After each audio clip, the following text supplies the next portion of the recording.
This is EdTech, the monthly look at the education higher ed space for the AV industry. My name is Tim Albright. I am your host. With us, as always, Mr. Bill O'Donnell. Hello. How are you, sir? I'm doing well, sir. How are you doing? I have nothing other than the fact that you're Bill O'Donnell. So That's that's enough. you have if you're watching the video, he has a Aquaman behind his head. So And a joker. and a Joker. Also with us is Ernie Bailey from UAMS. How are you, brother?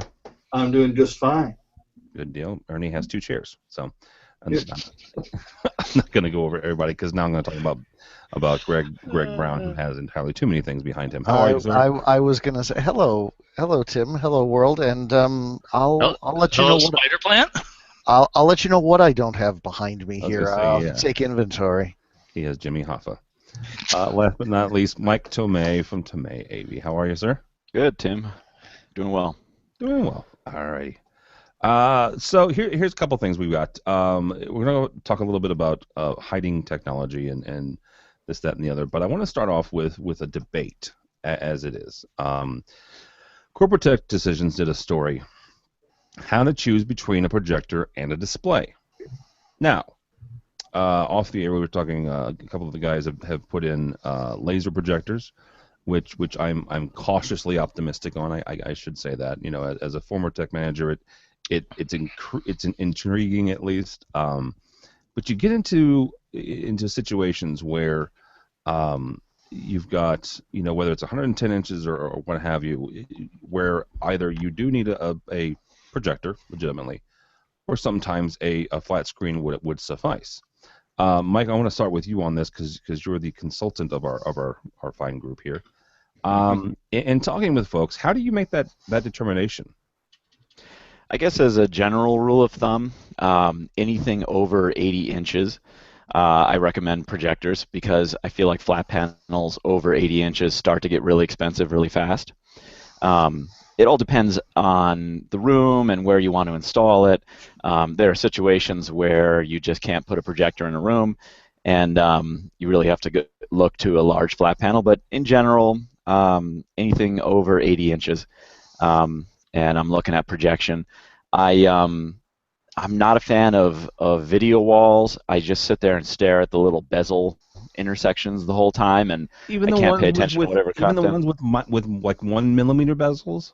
Still, I'm just Yeah. staring at them. I cannot look away from them. I love large projection instead of video walls when it can be done. There are situations where you just need a video wall, but yeah, I just can't. I am not a big fan of them.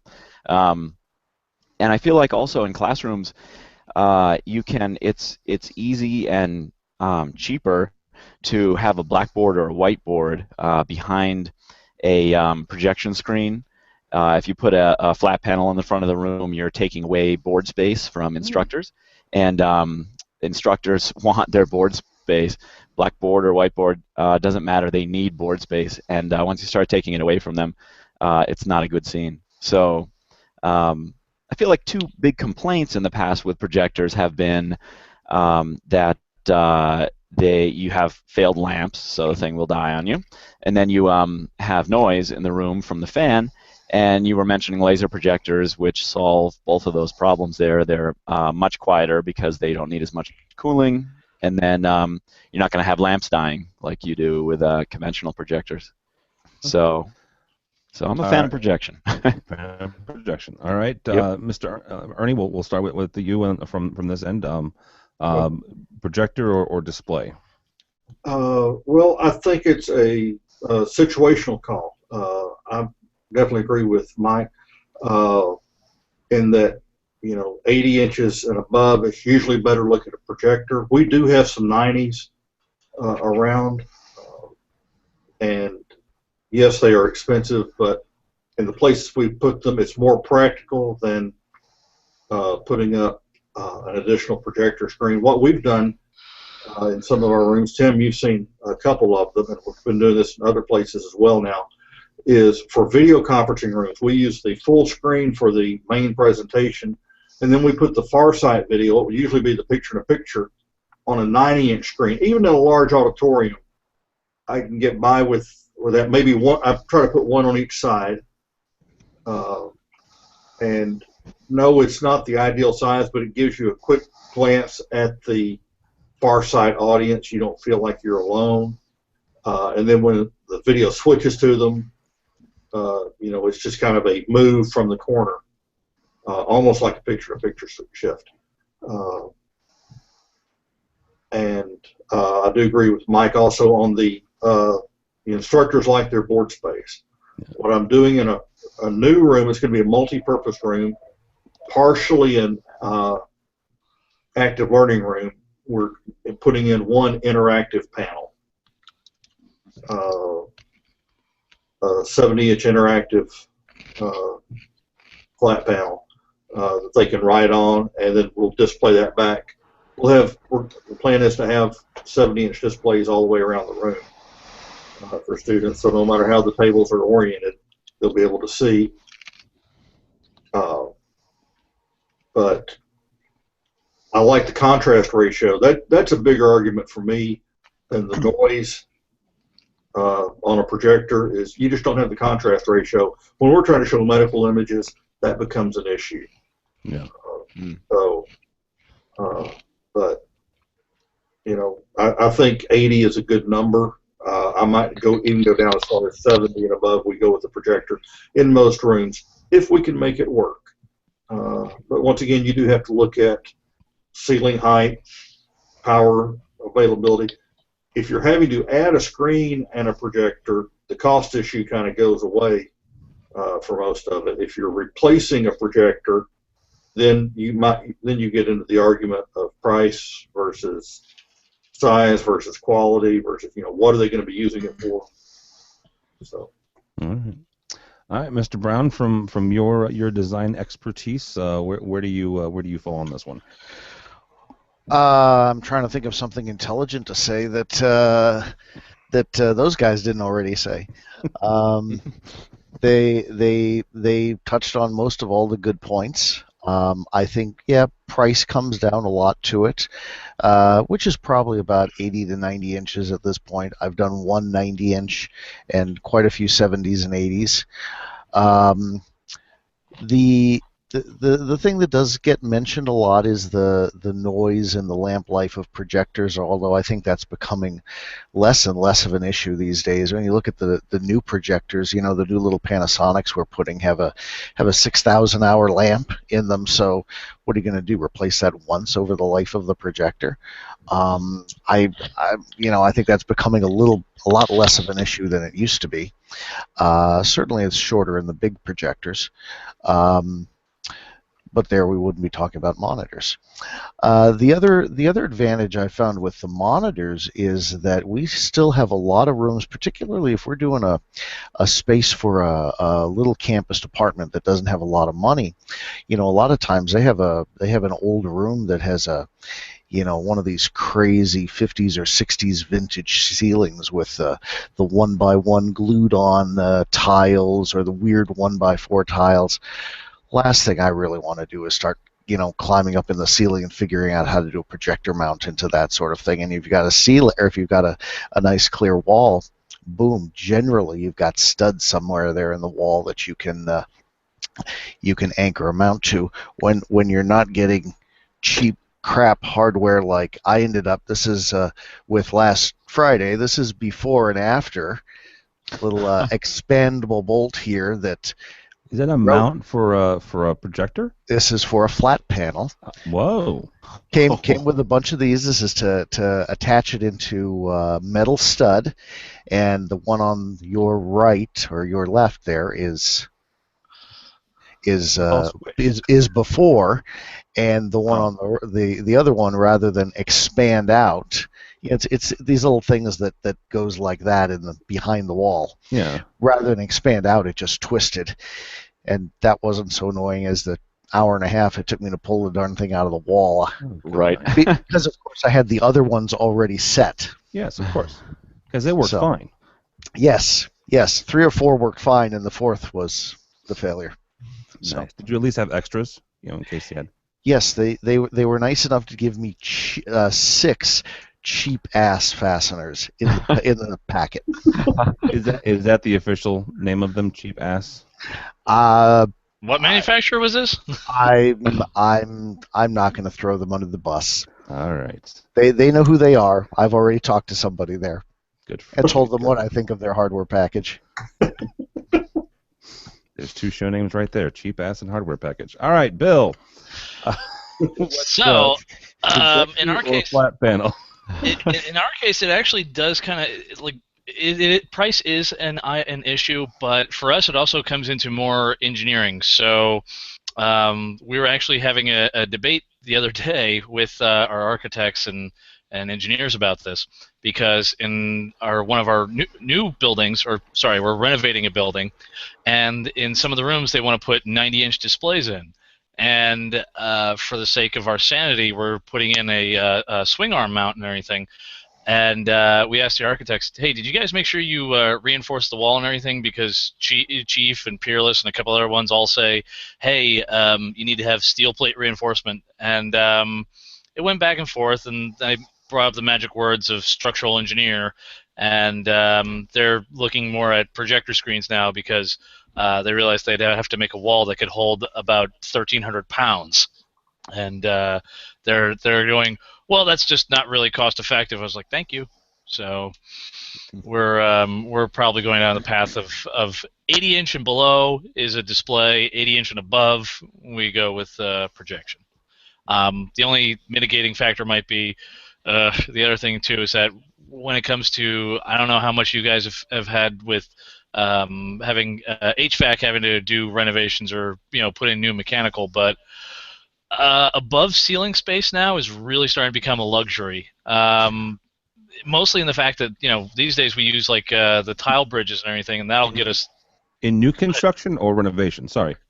a little bit of both. I have my own personal nightmare in the fact that our building that we're renovating now had low ceilings to begin with, and the only way they could get mechanical in was to remove the ceiling grid entirely. So we have double T ceilings, and yeah, trying to run anything through there is a nightmare. So it's a pole mount that we're gonna have to put on two separate sets of unistrut to adjust the forward and back, and that's about it. Because otherwise, normally let's put it this way: any architect would cringe if you saw what we normally did, and that was we would take the chief tile bridge, and we actually have our carpenters go and erect like it looks like an erector set straight down from the ceiling, but it has everything. It has everything we need. It has a place to put the power outlet. It has a place to put the HD base T receiver, and it has a sliding pipe mount. So. Oh wow. Okay. It's not pretty, but it works. But it's probably a lot more secure than some folks. Than a regular pipe mount, yeah. So. All right. Moving on to our friends over at Commercial Integrator. Look at the video content, not the streaming device. This is about hiding technology, not necessarily which streaming device you're doing. The product specifically they're talking about is a Middle Atlantic product. Their UTB series Universal Tech Box. However, I wanted to get beyond that, and Greg, I want to start with you because actually you are the first person I ever met who used stuff like this, where you actively looked to find ways to hide the technology. Another friend of ours, Chris Netto, who's a design engineer and a consultant out east, he's constantly having to hide the technology. So, from your standpoint, Greg, what is the best way to do that? You've got to get creative, and I like this box. I haven't seen it in person. I like I like what I see online, and it's 1 or 2 space and regular width and hat foot, which I thought was sort of a novel direction to go. But I like that they're looking at the devices out there and figuring out things that they can do with them. I think Middle Atlantic's one of the more creative companies in our little world. And I don't think some of these companies spend enough time looking at how their products can be used with other things that are out there. I'll mention The FSR box I've used now, the what is it, TS400, the top shelf. Yeah. It's a big box that it's a four space box that mounts up where the ceiling meets the wall, and I actually managed to put a DMPS 300 in it, the big Crestron. Yes. Now you can do that. Now I'm not faulting FSR. It's a neat box, and I recommend You're it. using right angle HDMI plugs? You either have to use right angles, or you have to use, like what we ended up using were some shorty dongles with some tails on them. With like yeah, ribbon cable or something, right? yeah. This was I'm sure I railed about this at one point in a past show. The original integrator came in and started pulling the ultra heavy duty Extron cables with, the boots that are like 4 inches long, and it's like, guys, have you looked at what that looks like inside the box? And it just plain wouldn't work, and they weren't going to change them out on us, so we eventually ended up tossing them off the project. But it's a novel thing, and that you can come up with some interesting combinations to put gear in odd places if you do your homework and be aware with what's out there. I like the Middle Atlantic box. What the FSR let us do by putting the DMPS is that basically we took a room which was used the little Extron tilt out, which has like 4 rack spaces. We turned that into a room with a DMPS 300 and a couple cameras and full video conferencing and an interactive Epson and you name it. It's everything, and it still has the same tilt out over on the wall. See, and that fact that box allowed you to do that is really cool. So. Yeah, you have to get creative. You can put this stuff all over the place. I've also seen, I know a couple people where they took some, it's something out of the IT world. Imagine like a 2 or 3 or 4 rack unit, and what that world has is they have some things where they take that space and it's actually attached to the wall vertically, such that you can hang a couple of pieces vertically. And I've seen a couple of schools where they'll put a couple things like that, and they'll put like an amp in a closet or a basic switcher or something like that, and get stuff out of the way, or even off behind a instructor's console or something like that, and shoehorn in a couple of things that really lets you leverage what you've already got in the room in a lot of cases. Yeah, absolutely. All right, Mr. O'Donnell, from you spent a couple of 2 or 3 years here trying to do things in the classroom experience. How do you hide things? Well, once again, I do have to give Middle Atlantic credit for their tech box and everything. I'm not gonna say that it's a totally new product, because to a certain degree, like Extron has made like under the shelf mounts for a while, but they've only been like usually under the desk mounts. Yeah. But it's nice in the fact that in Middle Atlantic's case, it's adjustable, and I think if there's a clamping option, it's really going to do well. So as far as hiding things, I'm not going to lie. I've been with Chris in the trenches trying to find ways to hide things, and if anything, I'm actually really happy that FSR picked up on something. Mike has the Top Shelf series. I like the fact that they actually picked up the Connect Track series, and if you haven't seen these. It's got one raceway for your power, and then another raceway to send all your AV cabling, and it's also it's wheelchair run over accessible and everything. And really, with us, it's just a matter of trying to get our carpenters or carpeting folks and everything to recut the carpet a little bit, and it also has a little angled box to shoot back up into the wall. So, because in a lot of cases we still have classrooms where we can't put a floor core in because the room's slab on grade. So I gotta real quickly, Bill, just for clarification and for folks who don't know exactly why would you want to separate your power from your AV cables? You want me to go down like the National Electric Code version, or just Just because give me it's the not a good idea? It's not a good idea.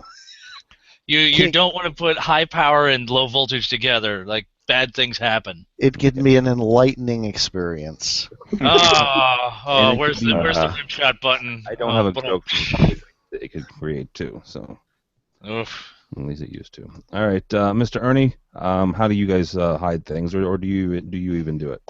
I don't know that I'll make an attempt to hide things. We do need to make the furniture usable. Okay.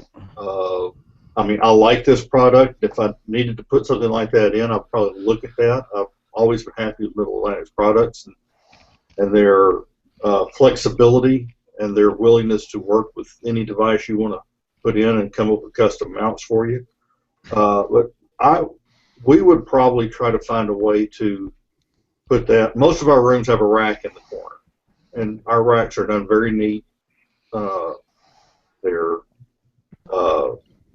I don't have a problem having them in the classroom. You know, yes, we lock the back door and we put side panels on it, but there's a lot of planning that goes into the rack layout and into the wiring of the rack so we keep everything neat. So if I could relocate that to the rack and just run whatever I needed back to the desk, you know, any type of user interface for any device, that would be my choice. Yeah.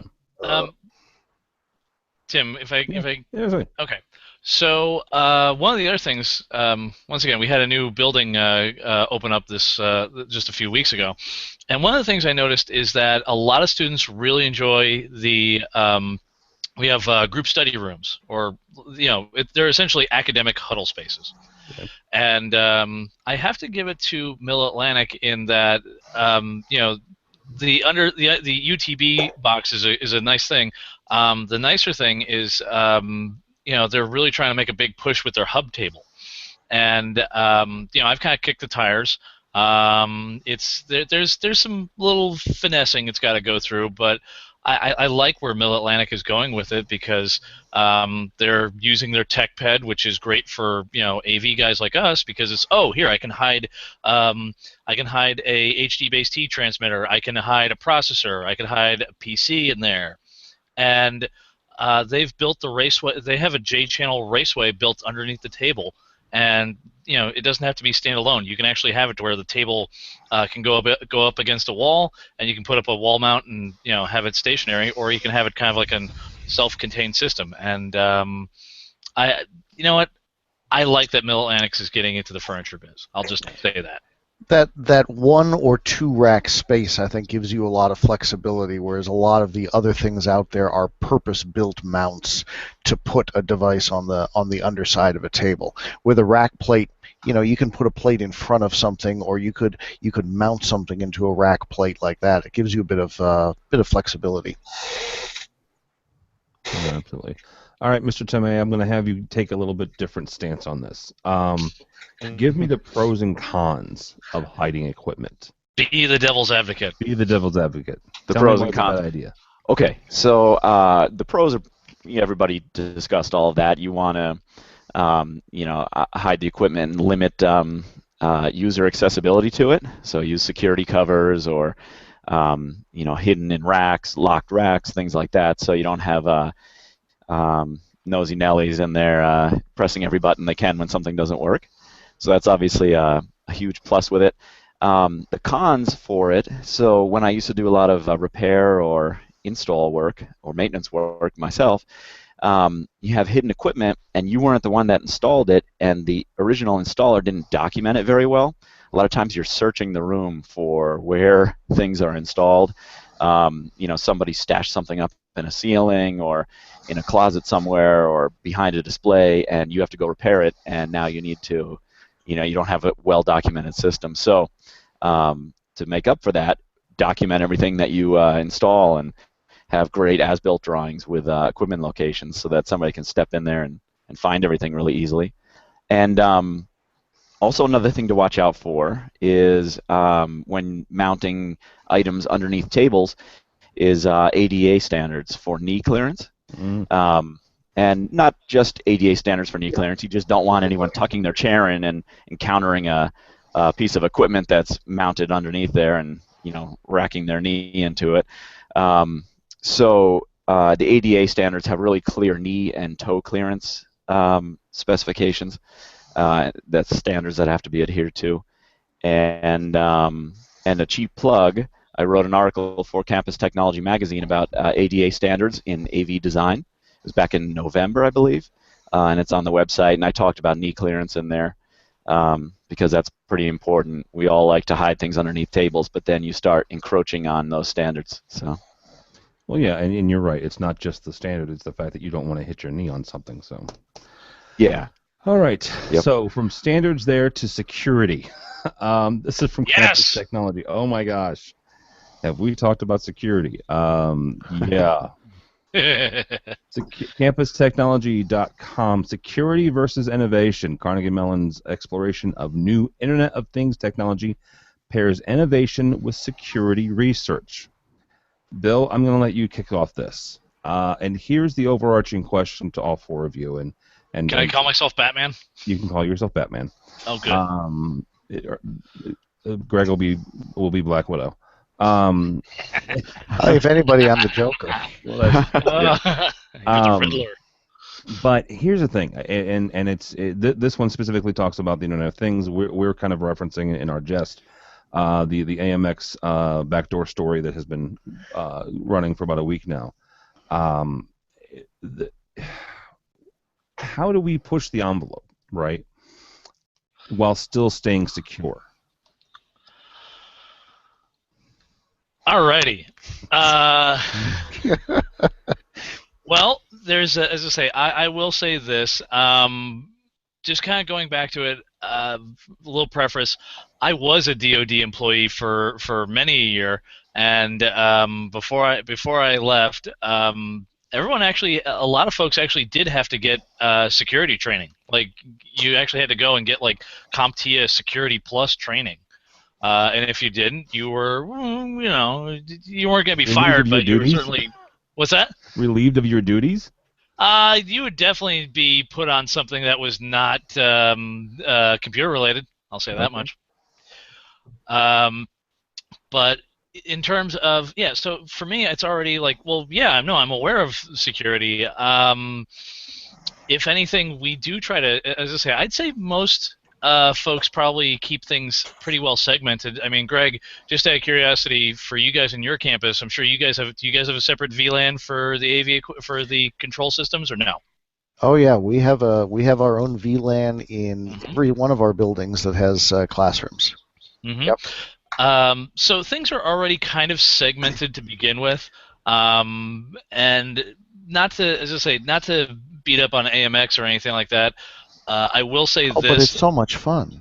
Yeah, but in this case, like, folks were blowing this up and going, "Oh my gosh!" I wanted to point out to everyone, I'm like, guys, those networks that they could try to quote unquote try to find were behind lots and lots of fiber, that were behind lots and lots of encryption, that was behind lots and lots of people with guns. So I'm like, there's no way that stuff went out to the internet. That was just, I don't know. It's Tim, as I say, Tim, you wrote up a good article about it, and believe me, like, there's no way that stuff ever got out onto the open web. Okay, no, but it's a good opportunity though to have a larger conversation, though, right? Oh yeah. Yeah. In that, as much folks will go and say, "Oh, you can connect everything." Well, that's great. That's like saying, "Hey, our business is completely open." Well, great. Do you have any locks? Do you have any kind of things to authenticate? No. You might want to get on that, because the last thing you need is, God forbid, in the future, if someone was actually able to hack into my home network and everything, because the frickin' Samsung refrigerator didn't get its firmware updated. So your refrigerator is out to get you. Well, in this my refrigerator. We've learned that Bill has a Samsung refrigerator, which is just should make us sad. Well, hey, it was on special. What do you want me to say? That's almost as weird as the action hero stuff he's into. Well, Yeah. He doesn't have fuzzy dice behind him, though. no, he doesn't. No, I don't. Although Tim does have a sketch that I got him, though, behind him. Oh yeah, actually. Yeah. If you're watching the video, you'll see handy dandy Wonder Woman right there. Yeah, It's very by, nice. by the illustrious Phil Jimenez. But anyway. All right, we're getting sidetracked here. Greg, talk about VLANs and security.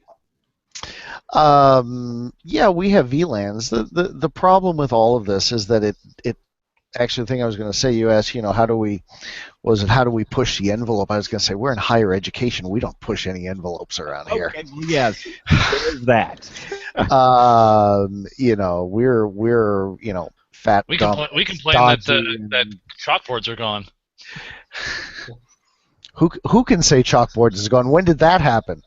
They still have chalkboards. Sure as heck isn't the case you walk here. into Washington University here in St. Louis, you're going to see hundreds of them. Still, we still have chalkboards, and got the deer in the headlights look when I mentioned to an integrator the other day that we still had a few slide projectors on campus. It's like, yeah, I've got one on a cart. Yep. The problem with the technology is things don't always. Things like AMX, yes, we're behind lots of walls and security and things like that, but security isn't always done the way security should be done. And yes, we have stuff on our own VLANs, but we managed right at the end of summer to put a bunch of, again, Crestron DMPS 300s online in a building, and the new 3300s will do SSH, Secure Shell, which I don't know a lot about, but apparently we left some stuff open that let the outside world discover that there were devices that ran Secure Shell, which apparently is like popularly like servers and things like that people can remote into. And we just got bombarded by attempts to get in, and until you do this, you don't appreciate how much attraction or how many nefarious people out there you will attract very quickly on the intertubes when you do something wrong. And we had these 3300s locking up about every 24 hours, and we'd go in and I'd download the error log, and I'd have a 400-page Word document of error messages in the 24 hours since I rebooted the box. And very quickly we're like, okay, something's open that shouldn't be, because we're getting, just thousands of hits from, I mean, you name it. It came from all over the world, all those terrible countries, and, Central America and South America and Florida and all sorts of crazy places. Oh, good. My Fiverr request actually went through. Yeah, it was just amazing to look at, just all the traffic that came in just through this, this port and this feature being left open and accessible. Let me point something out here, and I don't misunderstand. I'm not picking on you, Greg. Why stop now? But you said something there. You said yes. Apparently we left something open. Yes. How do we get educated about this then? I mean, because you by screwing stuff up like we do. That's the fastest way. Fastest, easiest, and clearly the most dramatic. By being caught with our pants down. That's the way it goes. That is not the way, though. It's not the way it should be, at least, I guess. We have all of our systems email our programmer error messages. So as opposed to it just collecting in a file, it automatically shoots into the programmer, so he quickly knows what he did, and he knows now how to stop getting all these emails. That's a good idea. I will say this, Tim. Like, Crestron has done a good job with it. So has Mersive and a couple other companies. In that, when it comes to putting, your AV products on the network, Crestron and Mersive have both said, here, you want to know exactly which ports you need? Here's a list of the ports that we need open. The rest of them you can close down, and it tends to put network folks a lot at ease, because they will see our stuff on the network and they go, it's not a server, it's not an appliance, what is this thing? Yeah. and they'll try to just lock it down. So if it is a bit of a, well, how do we learn? Well, you ask the manufacturers, what stuff do you use? There does have to be like a bit of training of TCP UDP stuff, but at the same time there has to be a bit of proactiveness on the manufacturers to say, this is the stuff we use, and here's port so and so. We don't need that. You can shut it down. We don't care. Well, meanwhile, we have another building subnet where we the other week switched over to the Crestron recommended ports open, ports closed, and crashed everything. Did you remember to turn off private network mode? we're in the middle. I am in the middle of trying to figure out exactly what happened with that one, because the wrong ports worked and the right ports didn't. So rapid spanning tree. That'll cause some fun stuff right there. Yeah, they're past that. It was closing ports that seemed to cause the problem. But I need to look at their. See, remember again, we're not IT. We work with an IT department to do this, and I need to do a little comparison of, okay, is this what we had before, and is this what we switched to, and figure out what we did and what we might have done wrong. All right, Mr. Tomei. How do we do this? How do we keep, getting some of the latest, greatest stuff, but also keep ourselves secure? Yeah, I think AV professionals are doing a good job now of learning network security pretty quickly, or trying to at least. There's some good classes out there, Infocom classes and others, to learn this stuff. But getting the campus network security people or IT people involved right in the beginning of a project is always key. And a lot of times when clients come to you or come to me with their little consumer devices that they want to throw on the network and integrate with the AV system, a lot of that gets shut down pretty quickly by the network security people right in the beginning of the conversation. So this article in Campus Technology talks about campuses putting a lot of these consumer devices on their network and kind of tying it in with the AV system and letting everything just be a free-for-all. I can't see a lot of network security people loving that idea. So I think that's going to probably be shut down pretty quickly. Yeah. All right, guys. That's going to do it for us. Mr. Mike Tomei, thank you, sir. Yeah, thank you. How do people find you? They can go to my website. It's tomeiav.com. That's TOMEIAV.com. Or I'm on LinkedIn. They can find me there. All right, very good. Yep. Mr. Ernie Bailey, sir, from UAMS, thank you, sir. I have very much enjoyed it. You can find me on LinkedIn. Yeah, Ernie is one of our past Infocom Technology Manager Council chairs, and so is Mr. Greg Brown. So thank you, sir. Thank you. You're quite welcome. How do people find you? LinkedIn again, popular place. All right, very good. I mentioned the Technology Managers Council because Infocom late last year made an announcement that they're kind of re-upping, I guess, is the best way to put it, and focusing more on the councils this year. So all of you technology managers out there, get involved if you could. Is there still a Technology Managers Council? I have not heard a thing from them for months. I think that was part of the announcement, though, is that Infocom is because they did. I think they lost, they lose, but the person going to a different job, the Infocom liaison, and they're getting another one of those, and they're refocusing on the councils. I think I had 4 during my 2 years. Yeah. So, I mean, I had how one often during can my 3 years, Greg. Huh?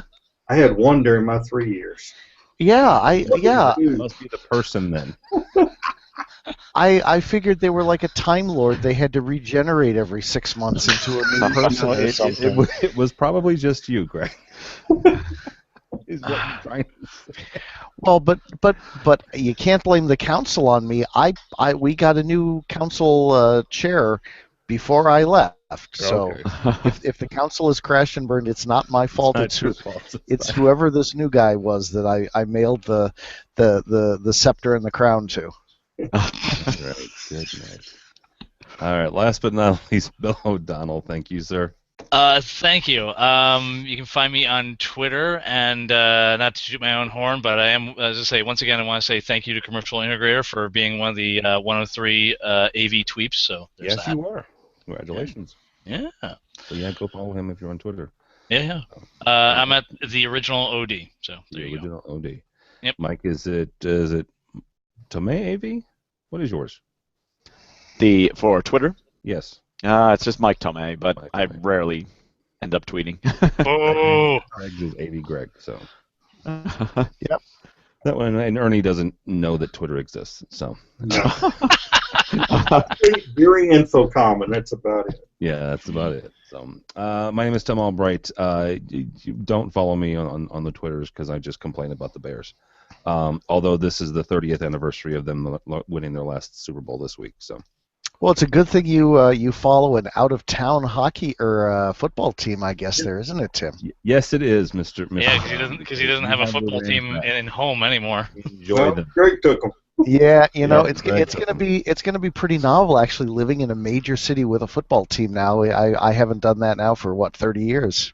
Why? Does it say they weren't? Does it say they what? They're moving back to the place they moved away from? That's Yes. gonna be great. Yeah, Yeah, yeah. you know what? That's kind of why I'm a Bears fan. My dad grew up a Bears fan. I grew up a Bears fan, and we when we got the Rams, it was like, okay, cool, and they won a Super Bowl. They did a good job, and had some good teams. But I've remained a Bears fan, and they're not going anywhere. So. All right. Yeah, but go by the website, if you would, please, avnation.tv. avnation.tv, you'll find this program and a host of others. Quick plug here, because this is we do a monthly thing. We're going to ISE in about a week and a half here, and lots of stuff going on. We're doing 8 shows there. We do AV Week will be done there. We're doing a daily wrap-up, about 15, 20 minutes. Every day. It will be here in the States. It'll air live at 11:45 a.m. We'll stream it live from the show floor of ISC. So check that out if you would, please.